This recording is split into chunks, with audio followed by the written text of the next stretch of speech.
tukrahu imamatul fasik. Mana tukrahu ni makna tidak disukai imam yang fasik. Imamah dia guna.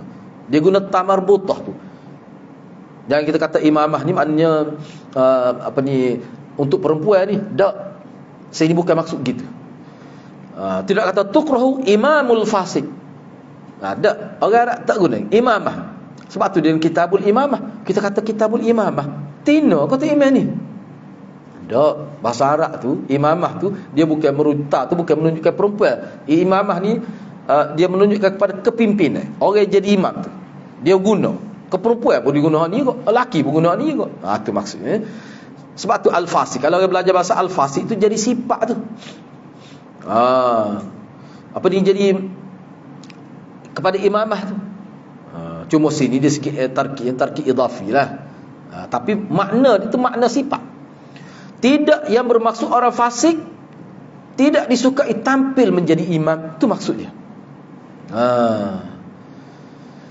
Makna imamah di sini makna tampil, ada makna taqaddum. Taqaddum ni makna pergi ke depan.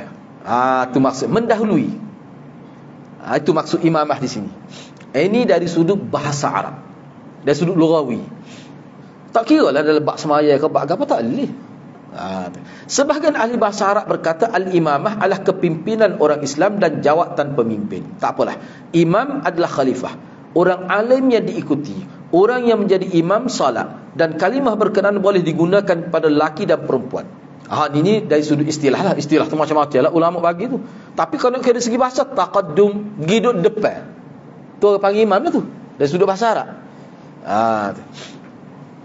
Jadi makna itu dia tidak hilang. Kita kata imamah sini kita nak baca imam tentang salat. Iyalah aku imam duduk depan kan? Ada makna taqaddum. Dia tak hilang kalimah tu. Walaupun sudah jadi istilah, dia tak hilang kalimah asal, iaitu mendahului, tampil ke hadapan. Dia tak hilang kalimah tu.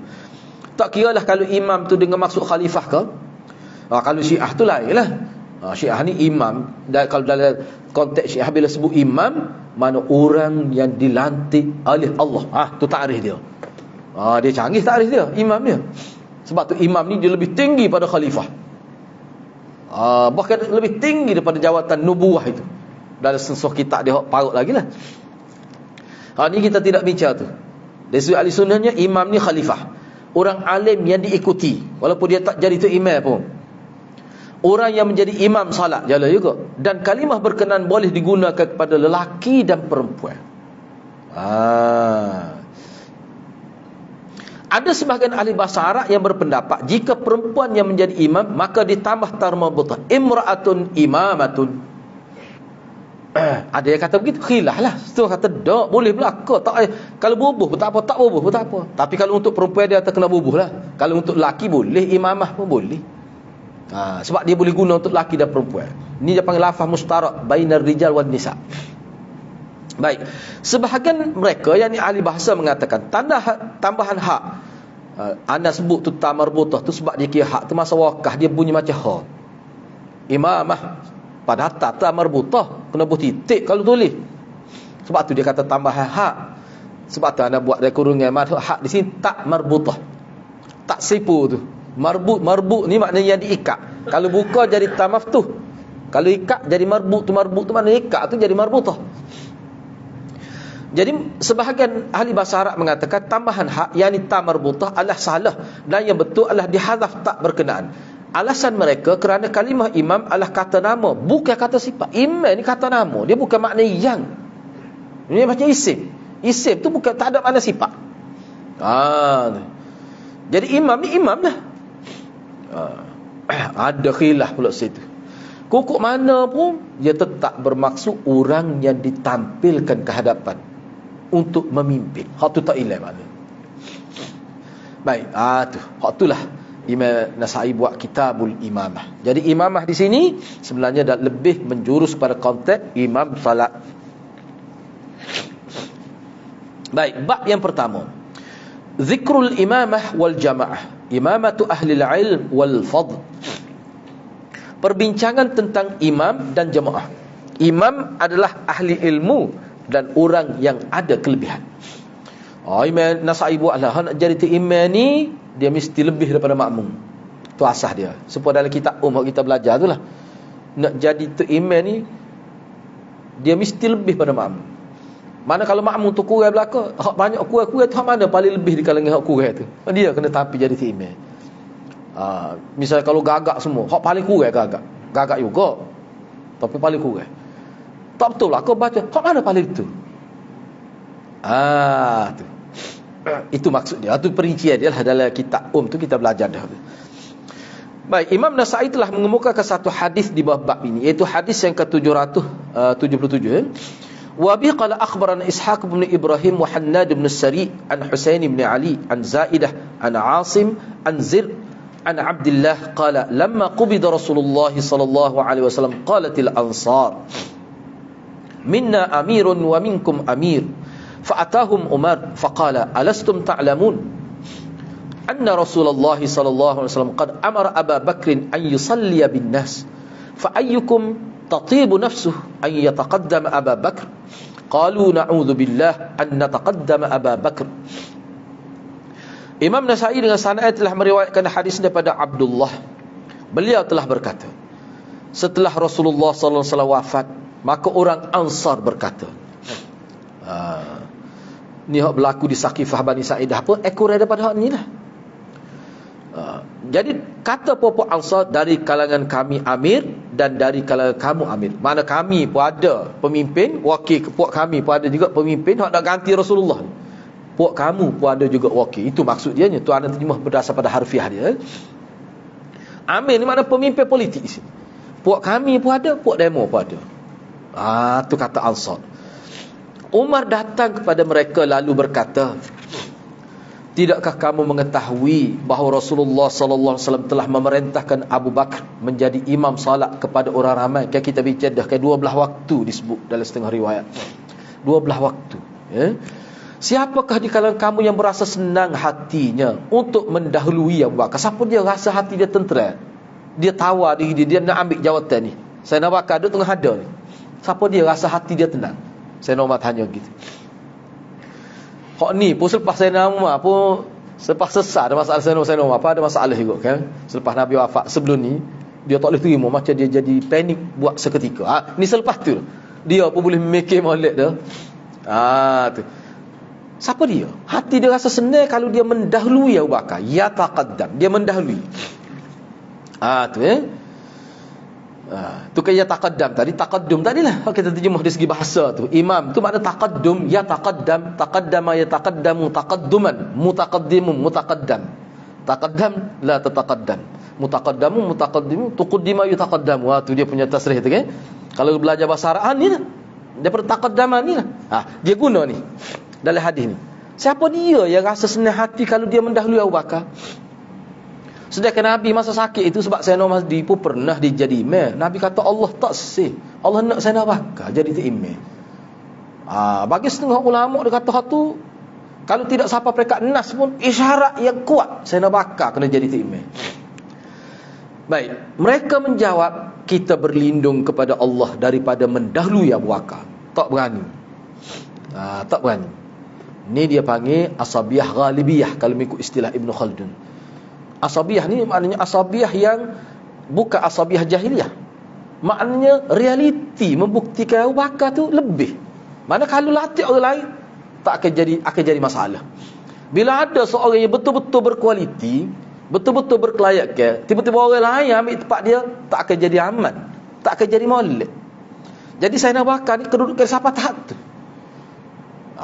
Ni dalam istilah panggil asabiyah ghalibiyah lah. Tak apalah ashabiyah ghalibiyah tu maksudnya hak Nabi sebut al-a'immatu min Quraisy tu, ada sudut itu. Kita akan bincang selepas ni secara ringkaslah. Kenapakah kalangan Ansar berkata demikian? Sekali kita baca kan, nak kau jawab tu. Apa dia kata gitu? Zahirnya mereka seperti tidak beradab dan ingin ke jawatan. Zahir nampak gitu. Ni saya ambil kata-kata Ibn Tin. Ibn Tin rahimahullah dia kata gini, dia kata Ansar ni sebab dia kata gitu kerana popok dia ni sedia maklum, popok Ansar ni besar, Aus dan Khazraj tu lah.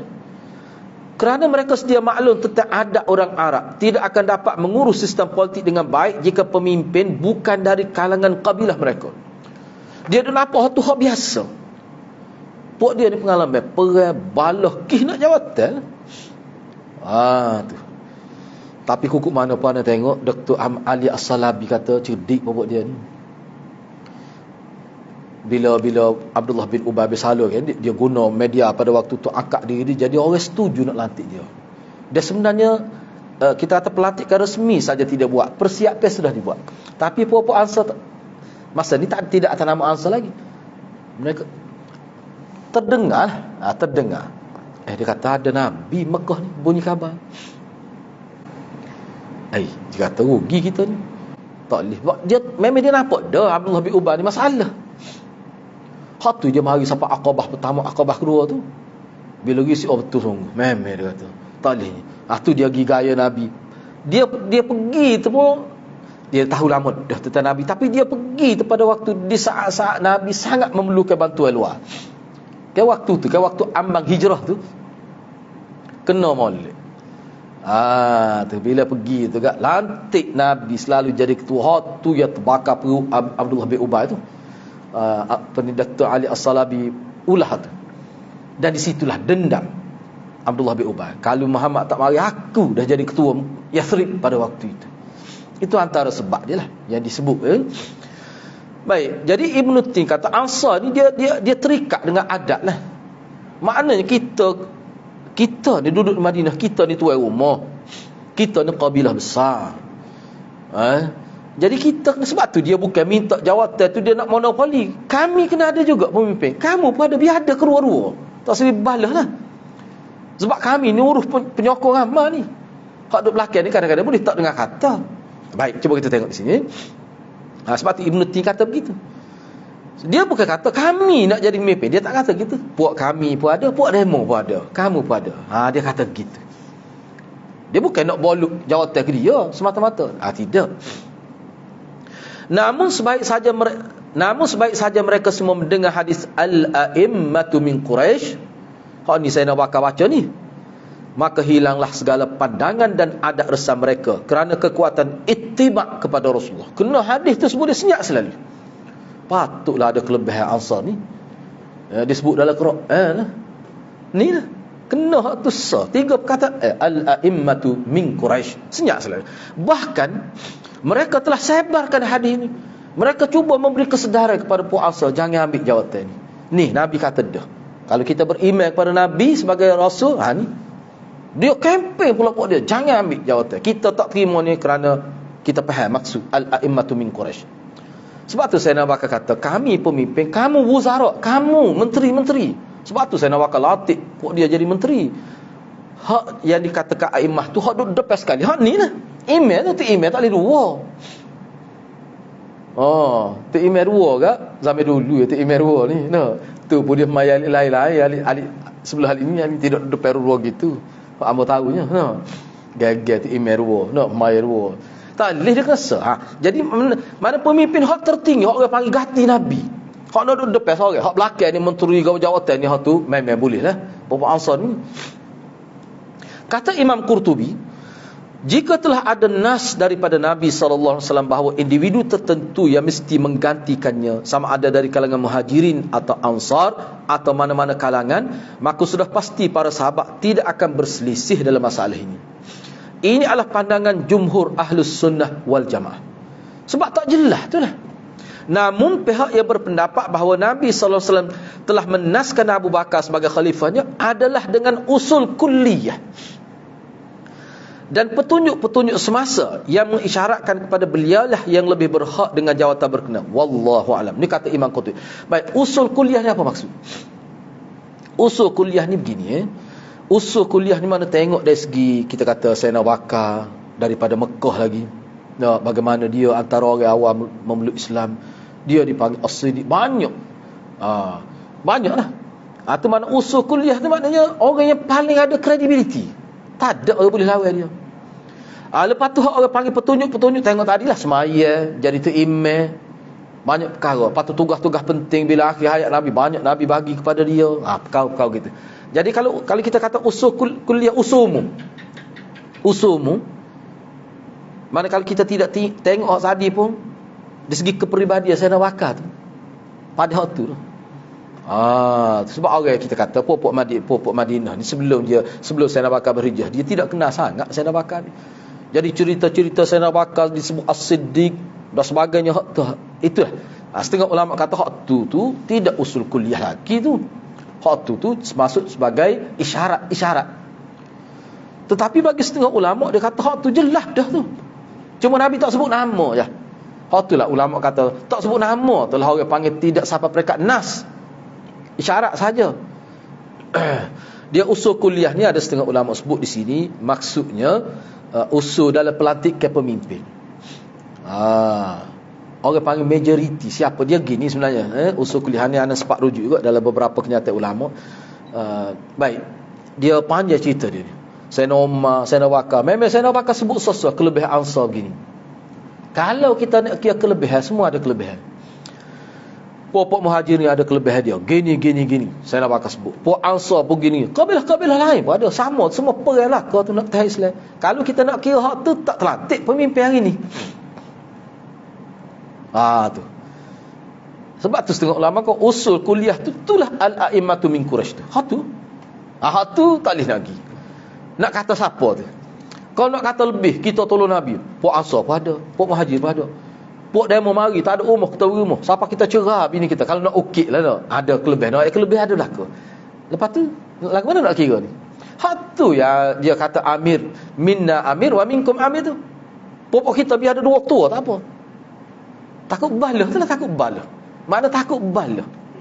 Tapi saya nak kata, kalau kita nak kira pandangnya kita, macam-macam kita boleh kata. Tapi hak Nabi kata macam mana? Al-a'immatu min Quraisy. Kena hak tu senyap selalu. Hak tu tak boleh nak kiyah kepada Ansar. Tak boleh nak kiyah pada Ansar tu. Bila kata Quraisy, tadilah. Tu sebenarnya.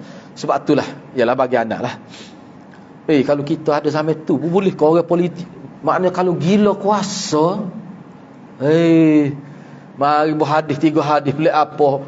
Okey, tak betul lagi. No, ni tak apa 3 perkataan. Terima lalu dia. Ni politik Islam semua ni. Kalau kita duduk situ boleh tu lagi, kita boleh terima tu. Naknya tinggi Ansar ni. Bahkan memang Ibn Tin kata lepas tu memang ada riwayat pun. Puak-puak dia ni, ketua ni pergi riwayat ke masyarakat dia, jangan dibalas, jangan berasa kecil hati. Takut silap faham pula. Orang-orang kapur ni bahaya. Dia kata mimpi kita ni bodoh, dia kata. Yang tipu orang sama. Bukan boleh kira punya kau ni. Hak tak ada geruasan. Ya. Hak ni jenis-jenis gini. Sebab tu Ibn Tin kata dia mana Pokok Ansar ketua gi sebagai media untuk pemimpin giroyak kita terima Sayyidina Bakar ni. Kalau nak kelebihan pok kita ada, pok dia ada. Tapi hak ni tak boleh gi ni. Al-a'immatu min Quraisy tak boleh. Hak ni mana isyarat jelas daripada Nabi. Dia nak puak Quraisy.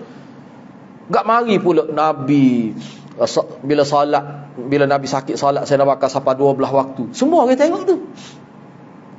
Lepas tu Sayyidina Umar di Quraisy juga. Jadi imam Nabi sebut adalah hadis Allah tak sih kecuali Sayyidina Bakar. Padahal Sayyidina Umar dah jadi imam. Sayyidina Umar kata lepas tu aku tak sih naik. Sayyidina Bakar tak ada punya tunggu. Tu sebabnya bagi Sayyidina Umar nampak sangat. Hatulah Imam Nasai nak bawanya isyarat bahawa pemimpin politik ni dia ada kaitan dengan pemimpin salat tu. Imam salat tu. Kait gitu. Hak nak latihnya pemimpin politik. Tapi dikaitkan jadi tu imam semaya. Saya nak bakar tadi. Tu hujah besar tu. Akhir sekali dimuktamadkan dengan al-a'immatu min Quraisy tu. 3, ahli ilmu dan orang yang diperakui mempunyai kelebihan lebih layak menjawab jawatan imam dan pemimpin. Sebab itulah dalam bab ni, ana pun tidak masuk semua ni. Mana seseorang tu kalau dia berasa ada orang lain layak, ni pendidikan daripada Nabi. Dia jangan menampilkan diri. Tetapi kalau dia biasa, dia tengok orang lain tak layak dan dia berkeyakinan dia layak. Layak ni maksudnya dia boleh menggalas tanggungjawab ni, dia boleh menawarkan diri. Tak apa pula.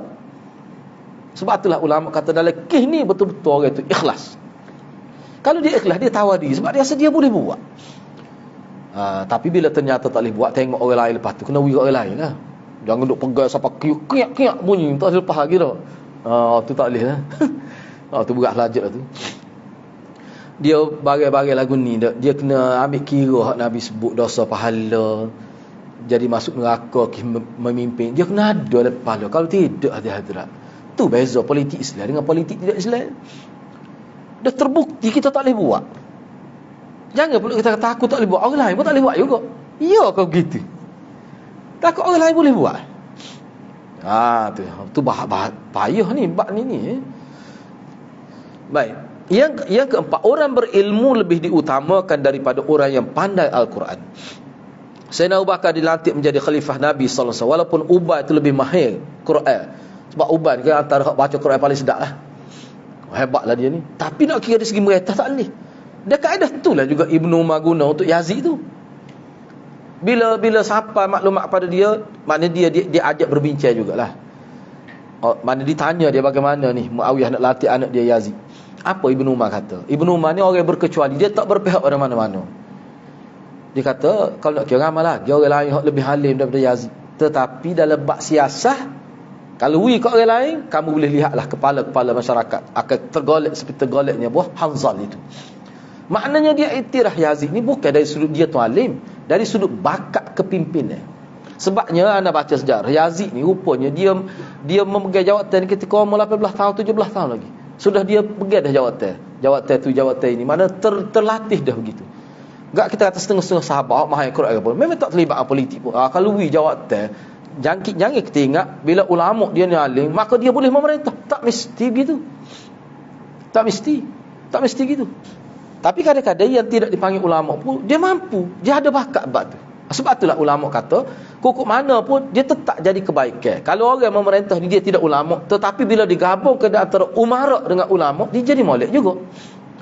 Jadi dalam agama dia kena rujuk lah. Dia tak boleh tinggal ulama tu. Misalnya pemimpin tu tak erti lah kita kata, tidak berpendidikan agama, bahasa Arab pun tahu, tapi kemampuan mengurus tu tinggi, kena wik dia. Kalau bab-bab agama ni, sebab tu dia kena masuk ulama dalam pemerintah, dalam bab-bab tu. Ulama jadi memandu bab hukum halal dan haram. Baik. Yang kelima, kemuliaan orang berilmu. Perkara ini akan dibincangkan dalam hadis berikutnya insya-Allah. Tak sampai hadis tu lagi dah. Yang kelima, kemuliaan orang yang lebih lama bersama Rasulullah sallallahu alaihi wasallam. Mereka lebih diutamakan dalam hal menjawab jawatan utama Madinah kerana kelebihan tafaqquh fid din. Sayyidina Bakar ni orang lama. Ni penting orang sini ni orang lama. Tak lama wan hadrat. Kalau ke Sayyidina Bakar ni kalau nak kira nombor ahli, Sayyidina Ali antara keluarga Rasulullah mula masuk Islam. Di kalangan lelaki. Kalau hak tidak keluarga Rasulullah, tidak Bani Hashim maksudnya, Sayyidina Bakar lah di kalangan lelaki. Kalau perempuan memang Khadijah lah. Tentu dah tu. Tu nombor makna berapa tu kalau kita kira ambil nombor mana 002 tu kalau lelaki. Nombor keahlian tu. Dia kata sikit ustaz tak kena, dia kena paling kurang tak apalah, tu noyanya. Di segi seniority kita kata tak boleh lawan lah. Lepas tu banyaklah kelebihan Sayyidina Bakar ni. Anak bukan ada mikir Allah orang gini 3 tahun yang mereka tak lama pula. Lepas tu ialah Sayyidina Umar, kita kata Sayyidina Osman tu lama. Sayyidina Osman kau nak kiranya boleh mengatas lagi, tapi takdir mati awal, tapi tu pun 12 tahun. Sayyidina Ali pula sementara je kot. Nak buat macam mana? Takdir, kita kena terima. Penduduk Madinah sepakat menerima kepimpinan utama Madinah adalah dari kalangan muhajirin. Mereka memahami jika jawatan utama diberikan kepada orang lain mungkin akan berlaku tidak puas hati daripada pihak-pihak tertentu. Inilah yang dimaksudkan asabiyah ghalibiyah itu. Mana keduduk kepuak itu dia memang dominan. Ani ingat dulu Maulana masa dia bincang ni, dia ada juga masuk hadis-hadis bab politik. Dia kata memang ramai. Kalau kita nak bawa dalam konteks Ibn Khaldun, dia bincang asabiyah ghalibiyah. Kalau di Malaysia ni Melayu segi asabiyah. Tapi kena ingat asabiyah tu dia boleh hilang. Ghalibiyah bukan asabiyah, ghalibiyah. Ghalibiyah ni maknanya dia yang paling kehadapan, bangsa yang paling kehadapan. Lihat dari banyak sudut lah. Maknanya kalau pada bangsa lain tidak akan berlaku puas hati pihak-pihak lain. Tapi kalau orang Melayu kalau ada kadar tak puas hati pun dia tidak sampai peringkat berlaku orang panggil pemberontak ke. Tu dia panggil asabiyah ghalibiyah. Hak tu tidak dianggap sebagai dosa, tidak dianggap sebagai zalim hak tu. Tapi kena ingatlah ghalibiyah tu dia boleh hilang. Dia boleh hilang seperti mana Quraisy tu hilang, tak ada. Maknanya kalau orang Melayu tak jaga, dia boleh hilang, boleh jadi bangsa lain pula, ada ghalibiyah itu. Baik, kefakihan Umar radhiyallahu anhu terselah apabila beliau menyimpulkan sikap Nabi sallallahu alaihi wasallam mendahulukan Abu Bakar sebagai imam salat sebagai isyarat bahawa beliaulah juga yang paling layak menjadi imam siasah. Dia bawa tu arahan Nabi supaya Sayyidina Abu Bakar jadi imam sembahyang. Maknanya siasah pun kena dia juga. Sebab inilah ulama kita bincang lah. Makna orang yang dulu, kalau zaman dulu, pemimpin itulah jadi imam masjid Jami'. Sebab ni kita akan jumpa bagaimana Ibnu Ziyad, Abdullah bin Ziyad itu, dia jadi imam sembahyang. Kalau orang kata zalim ke apa tu, boleh bincang semula lah tu. Ya, kau zalim ke semua tu. Tu. Maknanya kalau dulu, sebab dia kira sekali tu. Makna kalau dia ni imam siasah, dialah juga kena jadi imam salat kalau di masjid Jami', kalau tempat dia. Memang begitu pun tradisi dulu. Tapi lah ni tak ada gitu. Kadang-kadang jadi pemimpin siasah, dialah paling jahil. Baca ayat Quran nengulah dia. Apa jadi gitu. Maknanya sistem kita kata orang panggil apa? Sekular tu memang berjaya menguasai manusia. Terpisah jauh umat Islam. Tu. Ni kalau dulu gitu, mu tak tengok ke Sayyidina Abu Bakar tu jadi tu imam. Tu isyarat dia tu. Maknanya imam di situ maknanya pemimpin, tapi dalam konteks salat. Dah kalau Nabi suka tu, takkanlah Nabi tak suka kalau dia jadi pemimpin siasah. Maknanya kalau hak tu pun Nabi suruh dia, makna hak ni pun dia juga. Itu isyarat. Jadi isyarat-isyarat ni disokong pula oleh isyarat-isyarat yang lain. Tu ulama bincang tu. Bukan tengok situ saja. Bincang mari tak lepas juga, kena awak mari juga al-a'immatu min Quraisy. Awak mari hak tu baru senyap. Sebab Ansar kata kalau hak tu kita pada. Mana banyak kelebihan lain pupuk kita. Pupuk Ansar ni banyak kelebihan dia. Sanggup mati kerana agama. Begitulah. Yang ke-8, yang terakhir lah. Jadi kelebihan kalangan Ansar rahimahumullah dan terpimpinnya mereka ke arah kebaikan terzahir dengan sifat mereka yang menarik diri dan menerima kepimpinan Abu Bakar setelah diperingatkan oleh Umar. Ni mana terzahir sifat ikhlas dia tu. Mana dia ni memang terarah muhda, terarah pada hidayah Allah. Kalau orang gila kuasa bukan lagu ni sifat dia. Kau nak kira Ansar dengan Muhajirin mana ramai? Nyarama Ansar. Salat as-salah ma'a a'immatil jur. Jaur as-salah ma'a a'immatil jaur. Semaya hati imam pula jadi perangai huduh. Berperangai buruk tu imam. Ni parut juga ni. Ni kita bincang semula lah insya-Allah. Kita bincang minggu hadapan. Dia nasa setakat itulah dulu. Mudah-mudahan Allah berkati kita semua. Aqulu qawli hadza wa astaghfirullahal azim li wa lakum. Assalamualaikum warahmatullahi wabarakatuh.